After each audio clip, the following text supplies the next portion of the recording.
Assalamualaikum warahmatullahi wabarakatuh.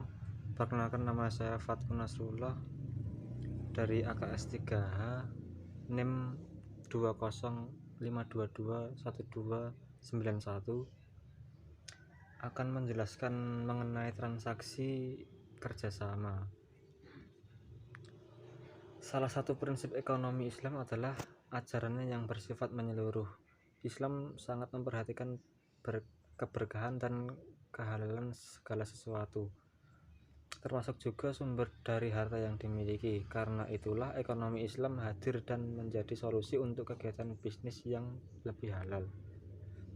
Perbedaan utama antara ekonomi Islam dengan konvensional adalah akad atau instrumen yang digunakan. Dengan begitu, seseorang yang mempraktekkan ekonomi Islam bisa mendapat tujuan kebahagiaan dunia dan akhirat. Dalam Islam memiliki 5 bentuk kerjasama bisnis, yaitu syirkah, mudharabah, jual beli, transaksi dengan pemberian kepercayaan, dan titipan. Berikut saya akan menjelaskan tentang masing-masing bentuk kerjasama itu. Yang pertama yaitu bentuk kerjasama syirkah. Syirkah dalam ekonomi Islam bisa dibilang setara dengan konsep joint venture dalam ekonomi konvensional. Sistem kerjasama ini berjalan dengan menggabungkan sumber daya yang dimiliki demi tercapainya tujuan bersama, mulai dari modal uang, keahlian, bahan baku, jaringan kerja, dan lain sebagainya. Bentuk kerjasama syirkah umumnya dilakukan oleh 2 orang atau 2 pihak, dan bisa juga lebih dari itu. Pengertian kerjasama dalam Islam atau disebut dengan syirkah. Secara harfiah dalam Islam, makna syirkah atau kerjasama berarti al-ikhlat, yaitu penggabungan atau pencampuran. Pencampuran ini di sini memiliki pengertian pada seseorang yang mencampurkan hartanya dengan harta orang lain, sehingga tidak mungkin untuk dibedakan.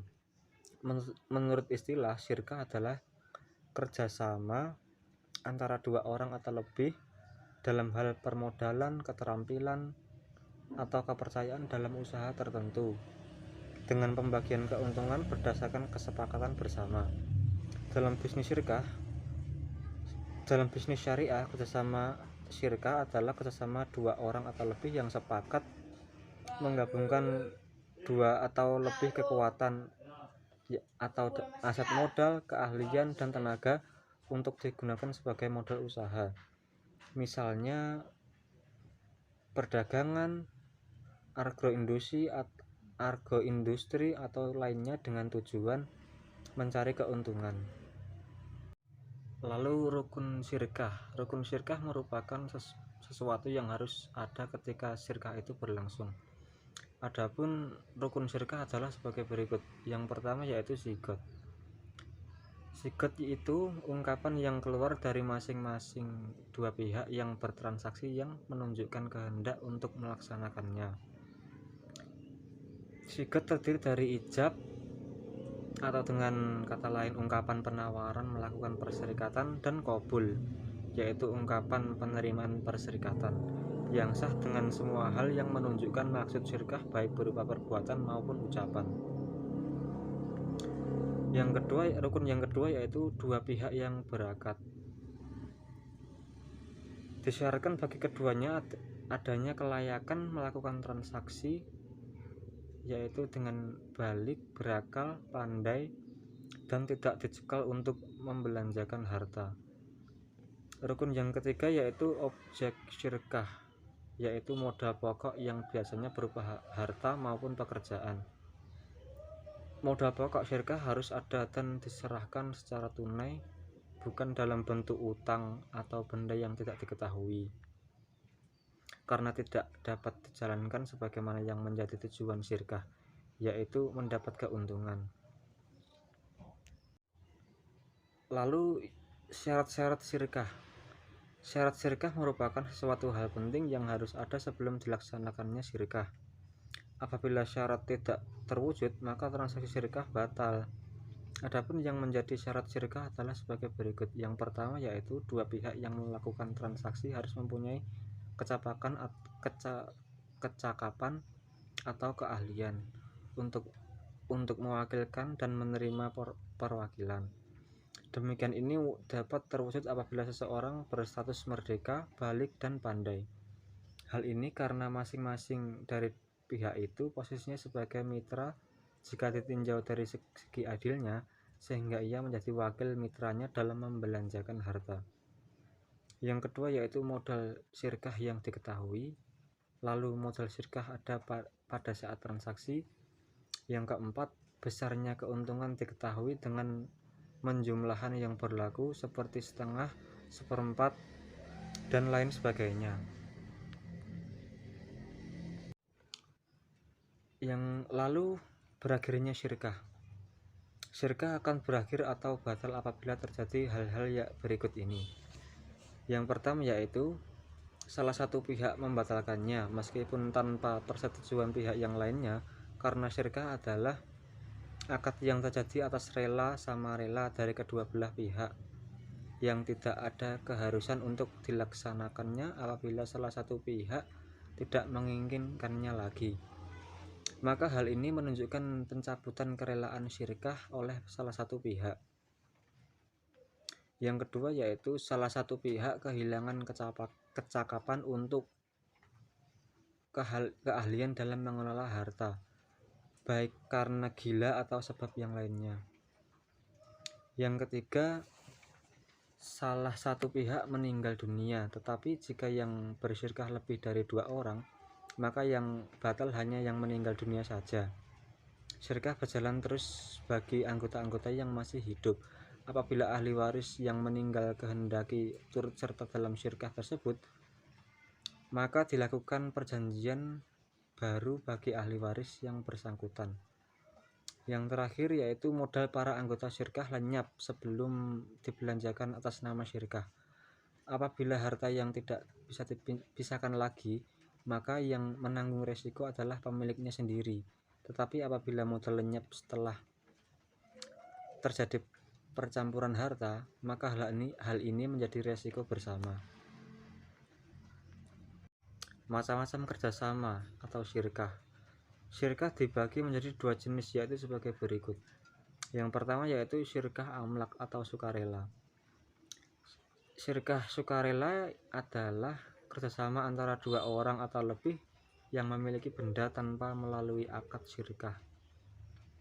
Syirkah ini terbagi menjadi 2 yaitu syirkah ikhtiariyah, yaitu syirkah yang timbul dari perbuatan 2 orang yang berakad. Misalnya 2 orang dibelikan sesuatu atau dihibahkan suatu benda dan mereka menerimanya, maka jadilah keduanya berserikat memiliki harta benda tersebut. Yang kedua syirkah jabariyah atau paksaan, yaitu syirkah yang timbul dari 2 orang atau lebih tanpa perbuatan keduanya. Misalnya 2 orang atau lebih menerima harta warisan, maka para ahli waris berserikat memiliki harta warisan secara otomatis tanpa usaha atau suatu akad. Yang kedua syirkah ukut. Syirkah ukut adalah ungkapan terhadap akad yang terjadi antara 2 orang atau lebih untuk berserikat terhadap harta dan keuntungan. Syirkah ini terbagi menjadi 5 yaitu syirkah inan, yaitu kerjasama antara 2 orang atau lebih yang sepakat untuk menjalankan bisnis melalui modal yang mereka miliki dengan ketentuan bagi hasil yang disepakati di awal. Yang kedua syirkah mufawallah adalah kerjasama antara 2 orang atau lebih yang sepakat untuk melakukan suatu bisnis atau usaha dengan persyaratan. Yang ketiga syirkah abdan adalah kerjasama antara 2 orang atau lebih yang sepakat untuk melakukan bisnis atau usaha melalui tenaga yang mereka miliki dengan nisbah bagi hasil yang disepakati di awal. Keuntungan dibagi berdasarkan nisbah atau kesepakatan itu, dan kerugian ditanggung bersama secara merata. Misalnya 2 orang akuntan membuka kantor akuntan publik dan secara bersama mereka meminjam utang dari bank. Yang keempat yaitu syirkah wujuh.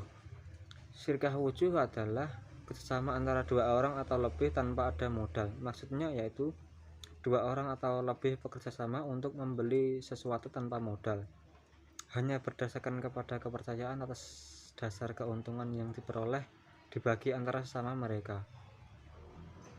Bentuk perserikatan ini banyak dilakukan oleh para pedagang dengan cara mengambil barang dari grosir atau supplier secara konsinyasi dagang.